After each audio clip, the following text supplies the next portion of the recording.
And I have a list here of how to overcome any problem, being like Joseph. Number one, no matter what happens to you, keep on working, keep on going. If you're sold as a slave, keep working hard, keep being honest, keep being a good person. If you're thrown in prison, keep working hard. If you have to deliver bad news to Pharaoh himself, come up with a plan for delivering that bad news to make that a more palatable message. So no matter what happens to you, you can choose what happens next. You have the power, no matter personal crisis, losing a job, literally the zombie apocalypse itself. You can choose what you do the next day. You can't change what has happened to you, but you do have the power to choose what you do next. And Joseph consistently keeps being an honest person and a hardworking person, and that works in his benefit every time. So that's number one. Number two, whatever gifts God has given you, use them. Joseph is not very good at using his gift of interpretation at the beginning, but he gets better as it goes along, and it ends up being what saves him. So if God has given you a gift, you're not going to be able to use it very well at the beginning. It takes time to develop any talent, any gift, but use it, and the world will be a better place for everybody. Next, be honest even when it's bad news. Over and over, Joseph has to bring bad news to people. He has to tell his brothers he's going to be more important. He has to tell a fellow prisoner, you're going to be executed. He has to tell Pharaoh, your nation is going to face 7 years of famine. But he's honest about it. And eventually, good things happen because of that honesty. Okay, next. Okay, here's the one I'm really emphasizing is if we're going to work for somebody, you don't want to work with someone who's like Potiphar, who you're going to work with them for years, they trust you, they're happy with you, but the second you make a mistake, they're going to throw you in prison. They're going to get away. And there's people who are like that in life. Don't work with that person. Get yourself away from that person as fast as you can, because you can never be perfect. The situations around you can never be perfect.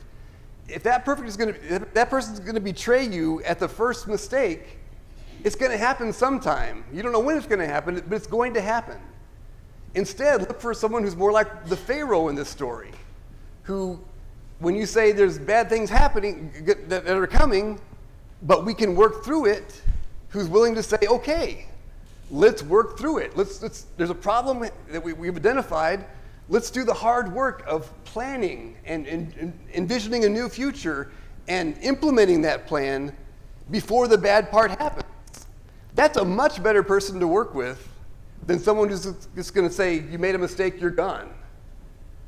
So choose your business people that you're in business with wisely, choose your political leaders wisely, choose your friends wisely, choose your spouses wisely. You need someone you can work with, especially in bad times. Everybody's easy to work with in good times. You need someone you can work with in the worst of times. And Joseph finds that person. And then finally, the last superpower he has is when he has the power to seek revenge. And as Velma told the story, he really wants to seek revenge. He plants the silver chalice in his brother's grain bag. He really is tempted to do something horrible to them. But instead, at the very end of the story, he forgives them. And that changes everything.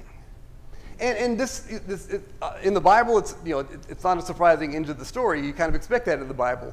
But think how many times in life we're told when someone commits a crime, they have to be punished. There's mandatory sentencing for certain crimes. And we're told that so many times we start to believe it.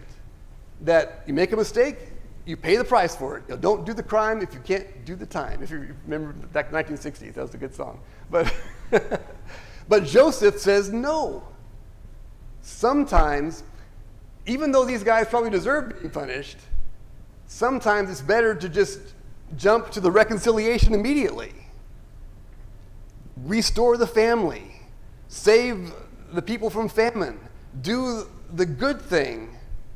And maybe that'll work better than punishing somebody. Again, you play the story out in your mind. The way he did it restored the family, brought them to safety. He gets his brothers back, he gets his father back. What if he had chosen prison for his brothers? What would have happened? Would that have made the world better? Would that have made Joseph's life better? Would that have made anyone's life better? I don't think so. Sometimes love, reconciliation really is the better answer. You're never going to hear that from a politician, ever, because it is so much easier to hear, hurt the person who hurt you. Joseph says, no, I want to love those people. I want my family back. And because he wants his family back, he gets his family back. If we want our neighborhoods back, if we want our city back, if we want our nation back, punishment is not the way. The punishment's not going to get us there. Love will get us there. Reconciliation will get us there. Generosity will get us there. Hard work, using the gifts we have, being honest, looking for good leaders who will do the right thing even when they're being threatened. That will get us to a better future. In a lot of ways, we're kind of living through a zombie apocalypse in the world right now. Things are always going wrong. Really, any time in history, if you read the newspapers, things look grim. But we need people like Joseph, hardworking, honest people, using the gifts God has given them, reluctantly willing to forgive. He really had to work at it, but he's willing to get there. We need people like that to build a better world for us, a better future. And the good news in these stories is that God has given us those people. God gave us Joseph. God gave us Jesus, who chose a better path than death to all Canaanites. And God has given the world us. It's our job to be those leaders the world needs to create a better future. Ask yourself what your gifts are, how hard you're willing to work for a better world, who you want to work with, and then go out there and create that better world.